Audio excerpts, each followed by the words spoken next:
She doesn't get to sit at the head of the table. That's for family. The room fell quiet. I stood there, tray of store-bought cookies in my hands, because no one told me we were doing a full catered dinner, and blinked. Not because I didn't hear it, but because I couldn't quite believe who it came from. Aunt Marla. Same woman who used to braid my hair before Sunday school. Same woman who once cried in my arms when her husband left, and I stayed up all night making sure she didn't fall apart. Now she wouldn't even look me in the eye. The living room was dressed like a scene from a Hallmark card.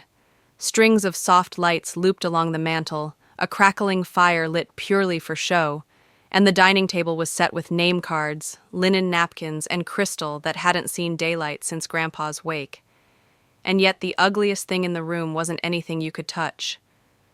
It was the silence that followed her words. Not one person spoke up. Not my cousins. Not my brother. Not even my mother. They just looked down at their plates like it was easier that way. "Excuse me?" I asked, my voice tight but calm. She turned then, slowly, deliberately, like I was some stranger who'd just wandered in off the street. "This dinner is for family," she repeated, "and your father's side thought it best you not come at all. But since you're here, at least don't pretend it's your place anymore." The cookies tilted in my grip, nearly falling. I caught them by instinct. The absurdity of the moment was almost laughable. I hadn't seen these people in 4 years.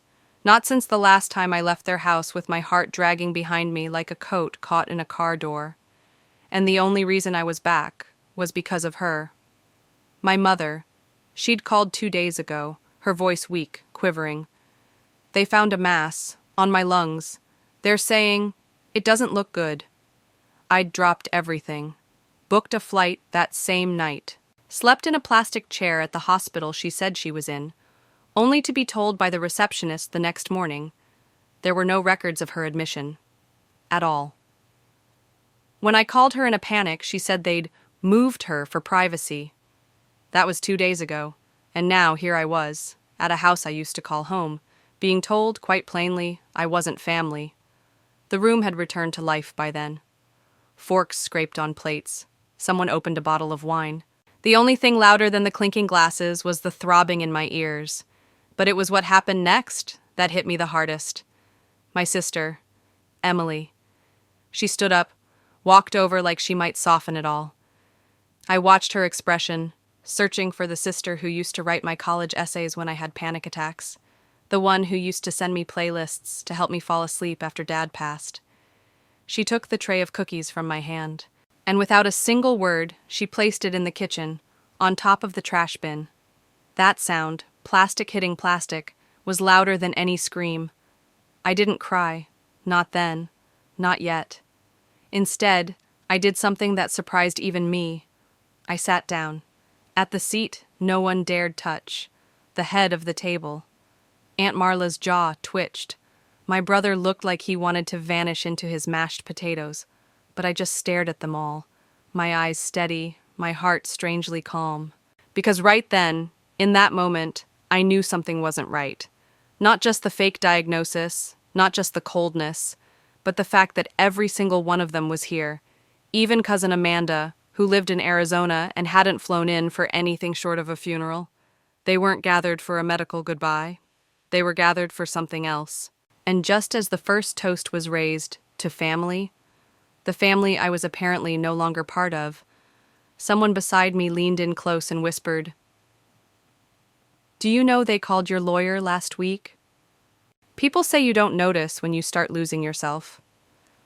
But I remember exactly when it began. It was the night Dad didn't come home from the hospital.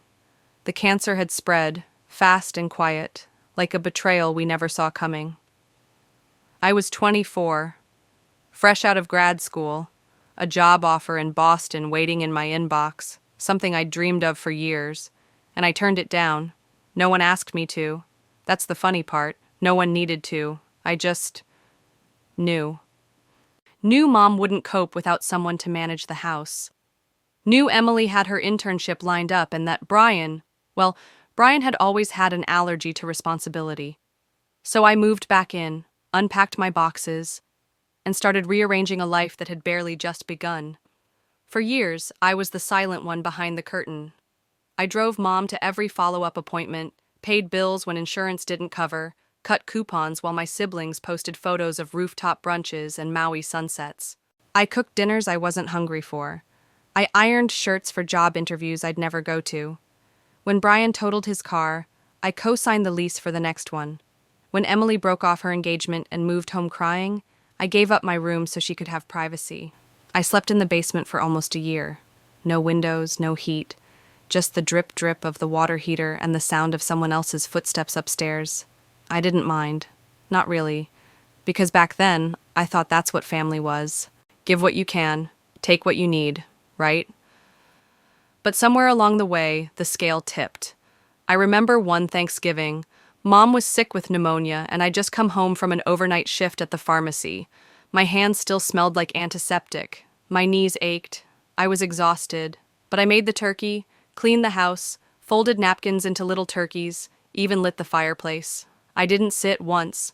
When everyone arrived, they complimented the pie. Emily beamed. "It's my recipe," she said. She hadn't baked it. She hadn't even peeled an apple.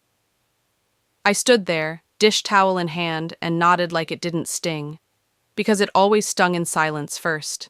There was no ceremony to being erased, just a slow dulling, a forgotten birthday, a credit on the family group chat I didn't receive, a vacation I was never invited to because we figured you'd be working.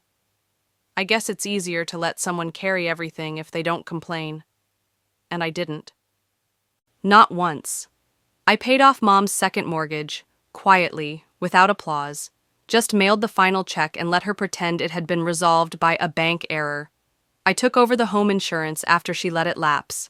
I fixed the plumbing, painted the porch, even cleared snow in the dead of winter when Brian was too busy and Emily was out of town.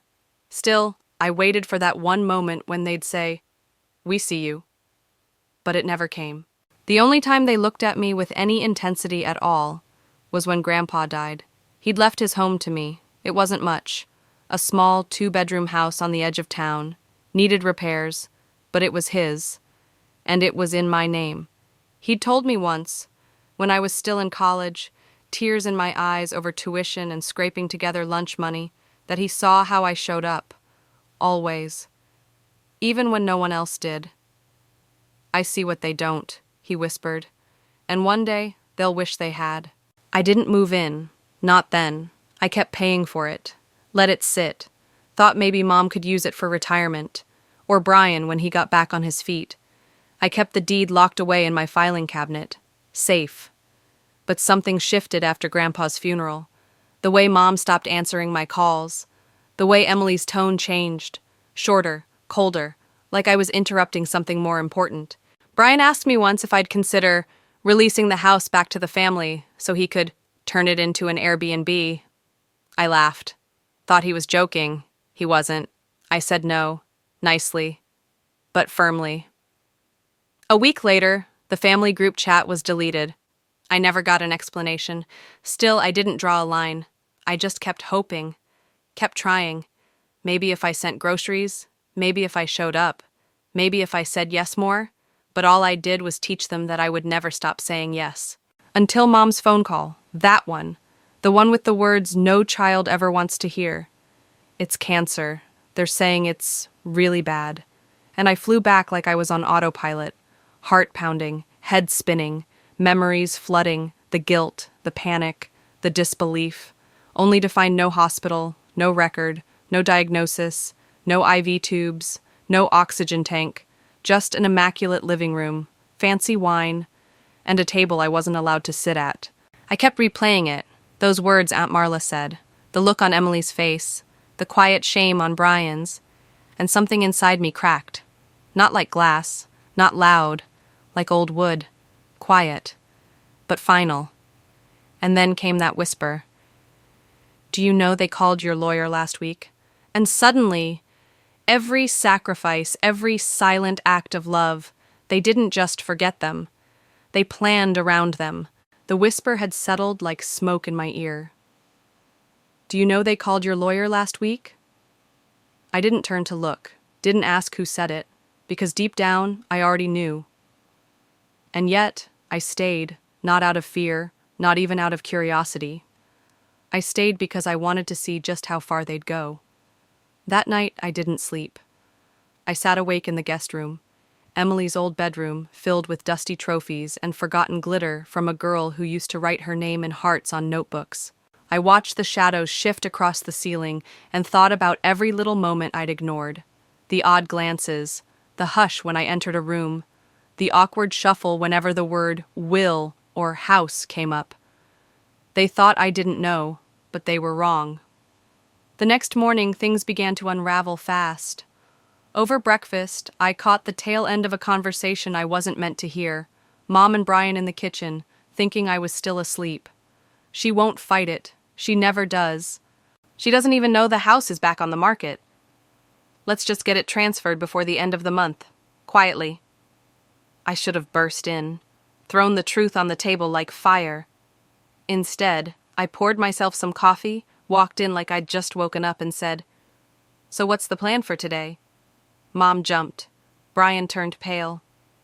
They stammered something about a trip to town. I nodded, smiled, and let them lie. But inside me, something cracked. Because now I had proof, and that proof kept multiplying. Later that afternoon, I went to retrieve my phone from the living room and found Emily sitting on the porch, speaking low into hers. "She hasn't signed anything yet. No, but she's here. And that's all we needed. The lawyer said once we get the letter notarized, the rest is just a formality." That was it. The moment everything I'd suspected slammed into focus. They weren't just trying to manipulate me. They were trying to steal from me, openly, collectively, and with no intention of remorse. They wanted my name off Grandpa's deed. They wanted to forge something, trick me into signing under the guise of medical paperwork or family power of attorney. And worse, they'd used my mother's fake illness to pull me across state lines for it. That was their version of family, a trap wrapped in sentiment. That evening, we had another family dinner. This time, the table was larger. A few second cousins showed up, even Uncle David, who hadn't been around since he was sued for embezzling from his business partner. It had all the signs of a celebration, but no one could look me in the eye, not directly. And I watched in absolute silence as they toasted to new beginnings. "Thank you all for being here," Mom said, lifting her glass. "This year, this new chapter, means more to me than I can say." Her voice cracked like it always did when she was about to lie. I didn't toast. I didn't speak. I simply stood, walked to the kitchen, and pulled open the drawer beneath the fruit bowl, exactly where they'd always hidden important papers. And there it was. A typed-up, voluntary transfer of ownership form. It had my name at the top, and a space left blank, waiting for my signature. No lawyers, no calls, no conversations, just a blank line and the assumption I'd go along. I took it, folded it, slipped it into my jacket pocket like a souvenir from a bad dream, and then I did something I hadn't done in years. I went upstairs, pulled my old metal box out of the closet, and opened the file labeled Grandpa. Inside, the original deed, proof of sole ownership, a scanned copy of his handwritten will, and a note he'd tucked in, dated 6 months before his death. "This house is for you. You took care of me when no one else showed up. Don't let them take it. I know them better than they think I do." That night, they tried again. Mom knocked on the door softly. "Hey, sweetie, can we talk?" I opened it and smiled. Of course. She came in holding a folder, the same folder I'd seen earlier. She sat on the edge of the bed, placed a hand on mine, and began her performance. "This illness has really made me think about the future and how things should be handled while I still have time." I didn't blink. She opened the folder and slid the document toward me. "If you could just sign this, it's mostly formality. Just gives Brian some flexibility in managing the property and future decisions." I looked down, then back at her. "What's the rush?" I asked. Her lips twitched. "It's nothing, really. We want to make sure everything's handled fairly." Fairly. A word that meant nothing in this house. Still, I reached into my pocket, pulled out the document I'd taken. "You mean like this one?" She froze. Her smile shattered. How? But I was already on my feet. I walked past her, opened the bedroom door, stepped into the hallway, loudly enough for every conversation in the house to stop. And I said, calm and clear, "If anyone wants to talk about this little paperwork party, now's the time." The hallway filled. Brian, Emily, Aunt Marla, Uncle David still holding his drink like it was a weapon. And I held it up, the fake form, the proof, the betrayal. "You planned this," I said. "Together." Mom stepped forward, voice rising. "We were trying to protect the family. You don't even live here anymore. You never—" "I paid your mortgage," I cut in. "I cleared your hospital bills. I gave up years of my life for you. And you faked cancer to steal what little was left for me." Silence. No defense, no denial, just the faces of people who thought they were smarter than the one person who never asked for anything. I looked at them all, and for the first time in my life I saw them clearly, not as family, but as people. And I realized I didn't need them to love me anymore. I just needed them to remember what it feels like to lose me. I didn't leave the house that night. I left the room. That's all it took. I stood in that hallway, fake transfer document in one hand, Grandpa's letter in the other, and I looked each of them in the eye, not with rage, not even with sadness, just a quiet finality, like someone who had been burned too many times to still feel the heat. They didn't follow me upstairs. They didn't speak. Maybe they thought I'd cool off. Maybe they believed the lie was still salvageable, that if they made enough coffee and played enough guilt, I'd forget what they tried to do. But I'd already remembered everything. By morning, I had a plan. I didn't pack. I didn't slam doors or throw accusations. I left the house the same way I entered it, calmly, silently, with a small overnight bag and an extra set of documents tucked under my sweater. I went straight to the one person in town who still called me by my childhood nickname, Ms. Fletcher. She used to be my grandpa's estate attorney, but she'd long since retired.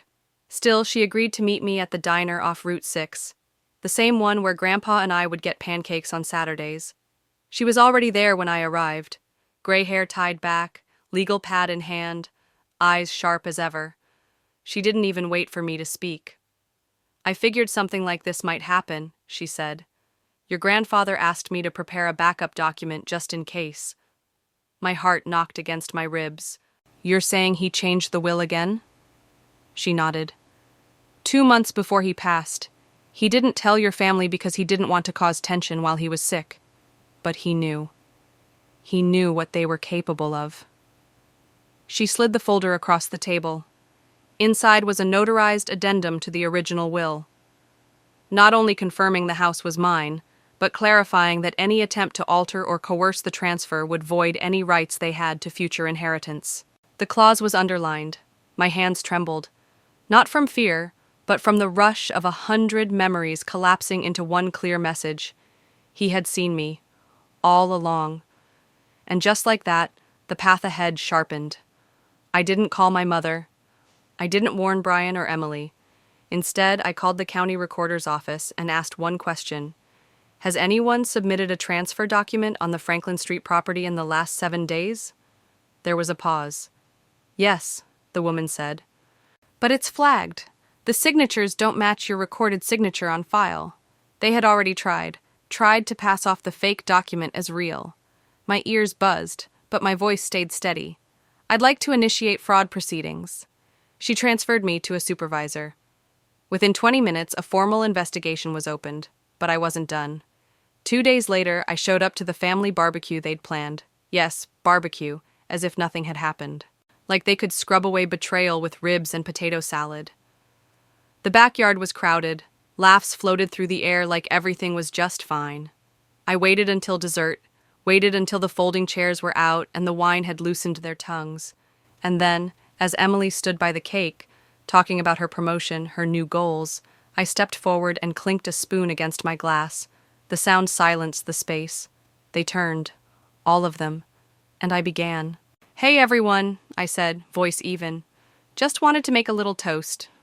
I pulled a single envelope from my bag. "I thought since we're all together, again, it might be a good time to share something Grandpa wanted you to see." I handed it to Emily. Go ahead, read it aloud. She scoffed. What is this? His real will. She blinked, but opened it. As she read the first paragraph, her face drained. By the second, her hands shook. This isn't legal, Brian muttered. But I cut him off. It's notarized, witnessed, filed, with a clause that revokes all inheritance rights from anyone proven to have committed fraud. I turned to him directly, like submitting a fake transfer document with forged signatures. Mom finally spoke. You can't prove anything. I smiled. Actually, the county office already did, and the investigator should be reaching out next week. A ripple of silence spread, the kind that throbbed in people's throats, but never made it to their mouths. Then I pulled out my final card. Also, I said, voice lighter now, Grandpa gave me power of attorney over anything related to the property. So when you asked my lawyer last week if I'd be willing to part ways with it quietly, that was recorded. Marla paled. Brian opened his mouth and closed it again. And then, softly, from behind the fence, came a voice. Did you really fake cancer to get the house? It was a neighbor, Mrs. Lee, holding her plate like it had suddenly become too heavy. Others turned, whispered. A few even stepped back. Suddenly their shame was seen. The illusion, perfect family, warm gathering, noble intentions, it shattered, and none of them could pick up the pieces. I didn't yell, didn't cry. I just took one last look at the people I once would have done anything for, and said, You taught me how to put others first. Thank you for that. But now I've learned how to put myself first, too. Then I left. And this time, they didn't follow. The silence that followed my final words that night. The will has been updated. Everything you schemed for, you've already lost it. Wasn't empty, it was crushing. I didn't yell. I didn't need to. When a room full of people sees a mask fall off, you don't need to scream to be heard. You just have to let the silence echo. And echo it did, through each wine glass left trembling on the dinner table, through the eyes darting toward the floor, trying not to meet mine. No one rushed to defend my brother, not anymore. Not after the video of his phone call had been played, not after the recording of him laughing, saying, She'll come running like always. She thinks Mom's dying. Perfect timing. We'll soften her up first, then get her to sign the papers after dessert, had filled the room. He looked so small now, seated at the end of the table, hands still clutching the armrests of the chair like it might save him from sinking. Even Mom didn't say a word. Her carefully rehearsed coughs, suddenly cured. I'd already filed everything with the family lawyer 3 days earlier, quietly, without theatrics. The updated will had been finalized months ago. Everything had been placed into a trust. I was the trustee, the sole beneficiary. The house? Legally, it had reverted to me the moment their plot had unraveled. The worst part? I hadn't wanted it to go this way. I would have still shared it all, still helped, if they'd just been honest. If they'd just respected the life I built when I walked away. But they didn't want help. They wanted control. Now they were left with something far less generous. Consequences. By the next week, word had spread. My cousin's boyfriend, who had once worked with a local news affiliate, asked if he could tell the story anonymously for a family betrayal segment. I declined. I didn't need the public spectacle. But the local hospital board found out anyway. They were not amused to learn their name had been dragged into a fake terminal illness call, especially one involving a falsified nurse and voicemail forged with a soundboard. My brother's job at the city clerk's office? Gone within the week. The HR report only needed one line. Misuse of authority and deception involving emergency services. My mother? Well, she wasn't arrested, but she was shunned. Church friends who once called her a pillar of faith now avoided her entirely. One even sent me flowers with a note. No mother should do that to her own child. The look on her face when the florist arrived at her door. I wasn't there to see it, but I didn't need to be. My aunt told me she cried, not for what she did, but for how it all slipped through her fingers. I suppose shame burns most when it comes from the people you tried to impress. As for me, I didn't celebrate. I packed my things quietly after the family dinner, took the folder of trust documents, and walked out of that house without looking back. The home I once loved had rotted from the inside, and no fresh paint could fix the termites of betrayal. The front porch light flickered as I left. One of the bulbs was out. I didn't replace it. It wasn't my job anymore. A week later, my sister called. The one who'd watched in silence all those years. Who rarely spoke up, who rarely chose sides. But this time she had something to say. "I should have said something sooner," she whispered over the phone. "When they told me what they were planning, I thought you'd see through it like always. I didn't think they'd actually go through with it." "You didn't think they'd try to destroy me," I replied. "But they did." There was a long pause. Then, "I don't want the house. I don't want anything. I just want you to know. I see it now. I see what they did to you. And I'm sorry." I didn't forgive her in that moment, but I didn't hang up either, and that felt like its own kind of justice too. The people who once lectured me to put family first now posted vague apologies on social media. One said, "Sometimes the black sheep was just the only one who saw the fire." Another, "If you stood by and watched, you were part of it." I never responded. Let them wrestle with their own guilt. That wasn't my burden anymore. What mattered most wasn't the money. It wasn't the house. It wasn't the apology from a cousin who hadn't spoken to me in 5 years. What mattered was the mirror. The one I looked into that night as I unpacked my bags in the tiny rental apartment I'd chosen myself, far from the city, far from the scheming. And in that mirror, for the first time in years, I saw someone who wasn't asking for permission to be valued. I saw someone free. No more desperate hope that maybe this birthday, or that Thanksgiving, they'd finally see me. They'd seen me now, and it ruined their plans. Funny how that works. Justice doesn't always look like sirens or courtrooms. Sometimes it's just walking away with your dignity intact, and letting the people who underestimated you realize they never held the power to break you. They only ever held the illusion of it, until you stopped playing along, and that's when it all falls apart. The first morning I woke up in my new apartment, there was no screaming, no passive-aggressive silence, no one asking me to just do one more thing before you leave. For a moment, the stillness was so unfamiliar, it felt loud, and yet the quiet was soft, gentle, like a blanket I didn't know I'd been missing. I padded barefoot into the little kitchen, modest but clean, and brewed my coffee slowly. No rush, no dread. Just the faint clink of the spoon on ceramic and the smell of something warm and mine. I opened the window above the sink, and right there, poking out of a crack in the brick, was a tiny plant. Green, alive, unbothered. I smiled. I hadn't planted it, but something about it felt poetic, like life had a way of breaking through even the hardest surfaces.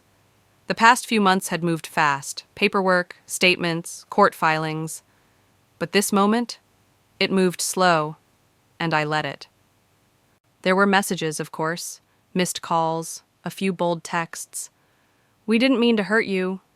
We were just scared you'd abandon us. Family is all we have."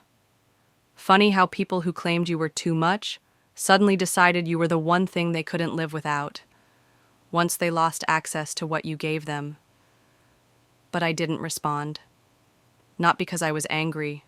I just no longer needed to. There's a freedom in no longer waiting for people to understand you. A peace in knowing you were never the broken one. They just liked you better when you didn't know your worth. My therapist, yes, I finally got one, once asked me, "Do you feel lighter now that you don't carry their guilt?" And I didn't answer right away, because I wasn't sure if it was guilt I'd carried, or just hope. Hope that one day they'd see all I had done. Hope that love would be enough to make them treat me like I mattered. But here's what I've learned. Hope, when placed in the wrong hands, becomes a leash. I don't hate them. I truly don't. But I also don't excuse them. There's a difference. Forgiveness, for me, didn't come with an announcement. No phone call, no teary confession. It came one quiet morning, when I caught myself humming while folding clean laundry, when I realized I hadn't replayed that hospital lie in my head all week, when I caught myself laughing at a joke a neighbor told instead of shrinking like I used to.